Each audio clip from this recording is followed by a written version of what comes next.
And welcome to academy plus.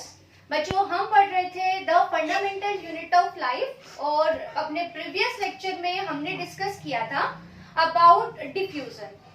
तो जो diffusion है that is a mode of passive transport, ठीक है, जिसमें सेल को एनर्जी कंज्यूम नहीं करनी पड़ती for the transport of molecules. तो आज का जो हमारा लेक्चर है इसमें हम दो और मोड्स डिस्कस करेंगे पैसिव ट्रांसपोर्ट के। एक है फैसिलिटेटेड डिफ्यूजन और एक है ऑस्मोसिस। तो देखिए, फैसिलिटेटेड डिफ्यूजन हम पहले डिस्कस करते हैं, छोटा सा है और आपको इसमें सिर्फ एक डेफिनेशन याद करनी है, फैसिलिटेटेड डिफ्यूजन। ओके, तो ये है तो डिफ्यूजन। डिफ्यूजन के बारे में हमने पढ़ा था कि जो मॉलिक्यूल्स हैं they will move from their higher concentration to the lower concentration, ठीक है, ऐसा हमने ये पढ़ा था।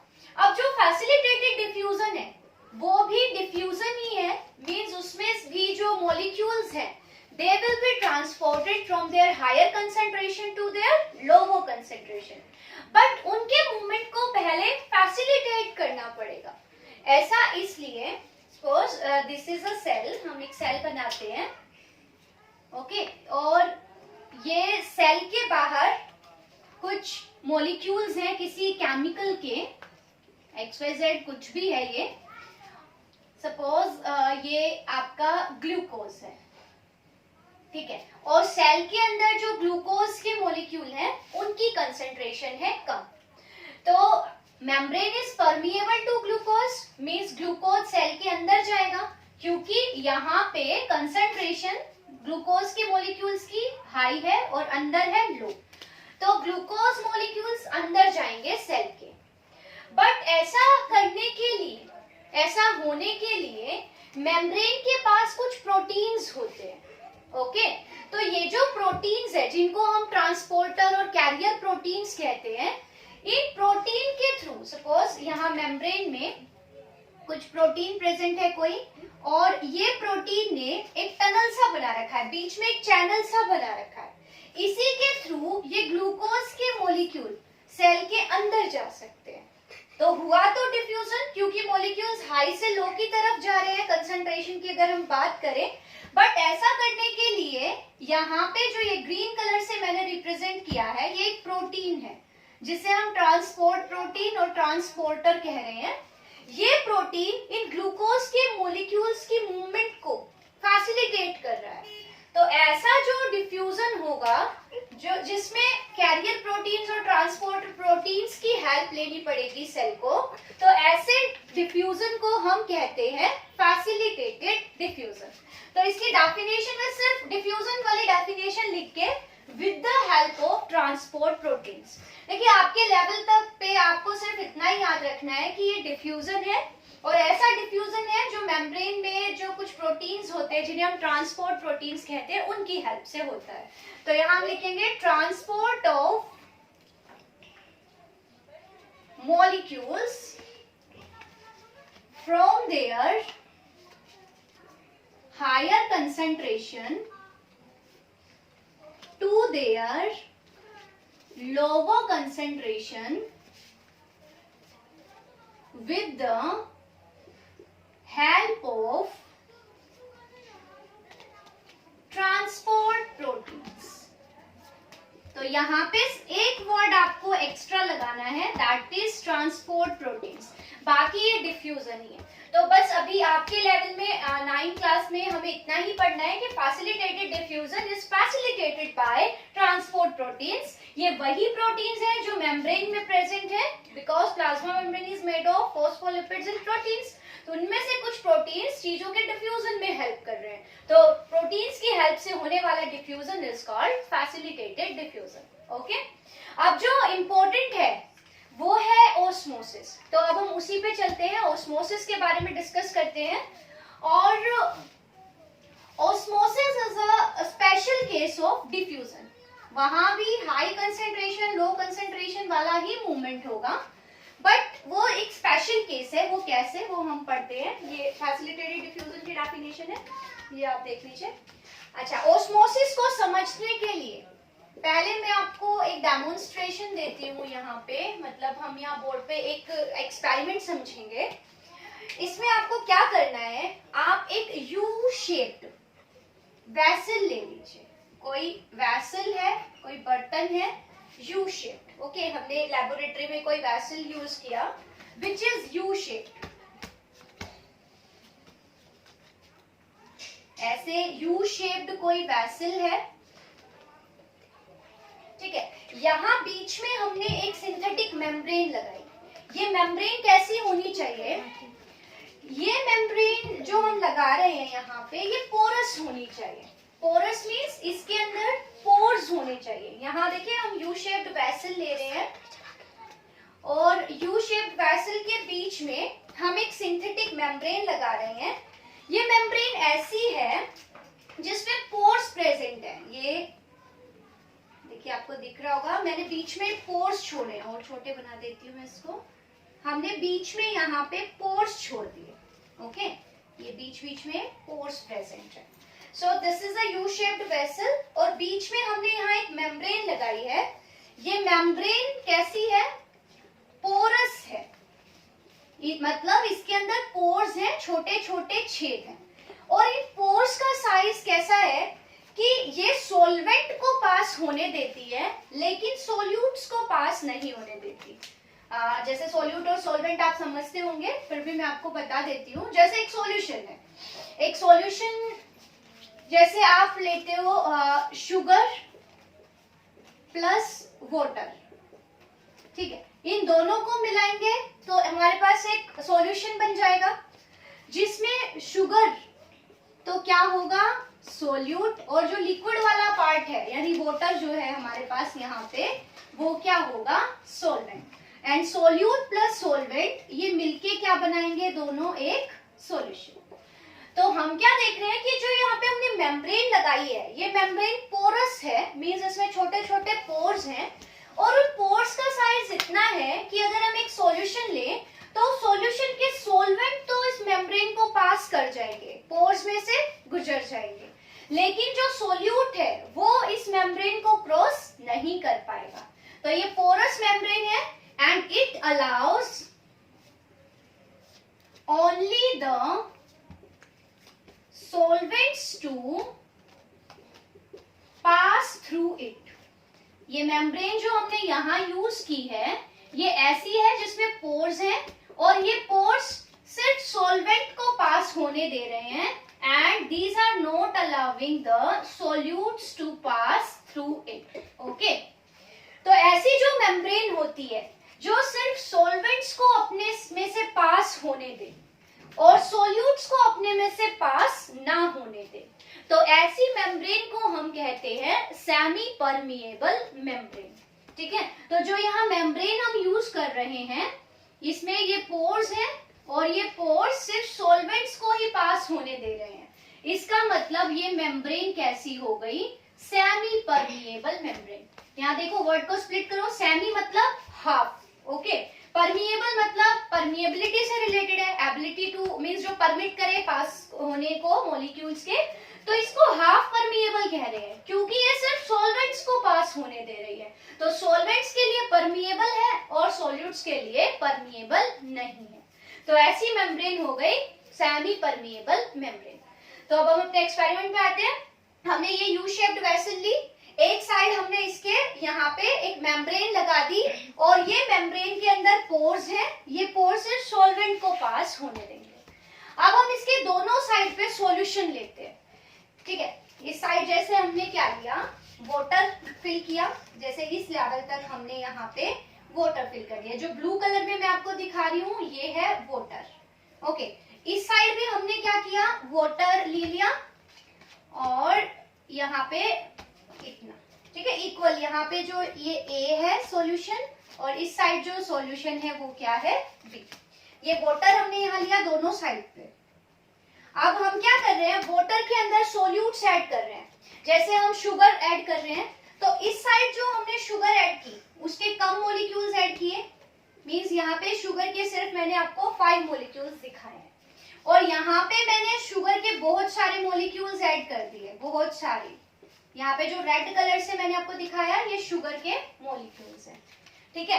तो हमने क्या किया, यू शेप्ड वेसल लिया, बीच में सेमी परमिएबल मेम्ब्रेन लगाई, एक साइड जो वाटर है उसमें हमने शुगर ऐड की, बट सपोज 1 चम्मच ऐड की, और दूसरी साइड हमने उस जो पानी लिया था उसके अंदर हमने 4 चम्मच शुगर ऐड कर दी। आप इसे समझ लीजिए।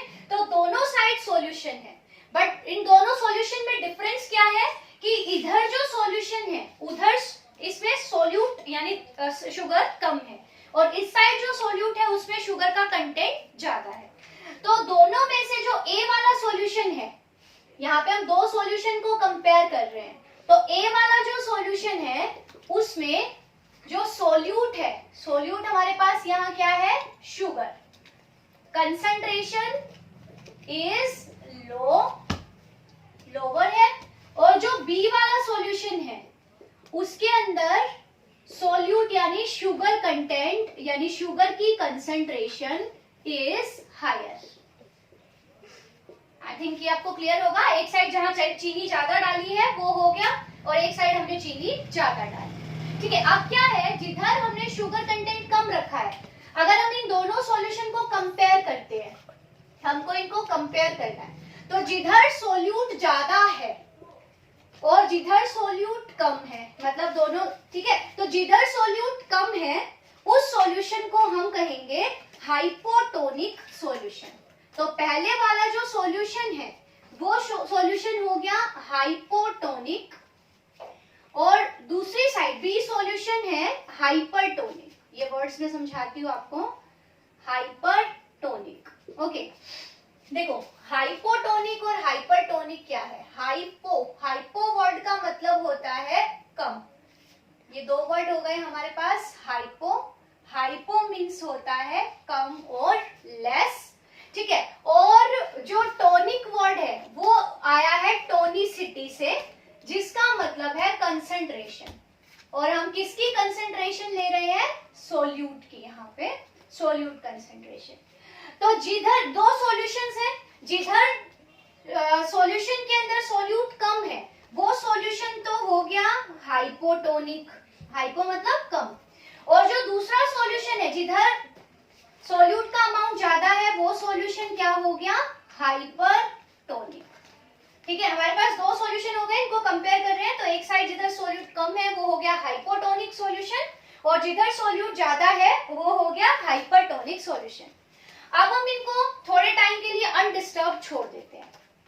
हम क्या देखेंगे, जैसे आफ्टर 1 आवर हम क्या देखेंगे कि जो ए वाला सॉल्यूशन है उसके अंदर पानी का लेवल पहले हमने मार्क किया था, यहाँ तक था, लेकिन अब क्या होगा कि जो पानी का लेवल है जब हम देखेंगे तो वो नीचे चला जाएगा, मीन्स सपोज यहाँ चला गया, पहले यहाँ पे था और अब ये पानी पहुंच गया इस लेवल तक। बी वाले में पहले पानी यहाँ तक था, लेकिन आफ्टर 1 आवर जब हम देख रहे हैं तो पानी का लेवल इसमें ज्यादा हो गया, सपोज ये यहाँ तक पहुंच गया, ठीक है।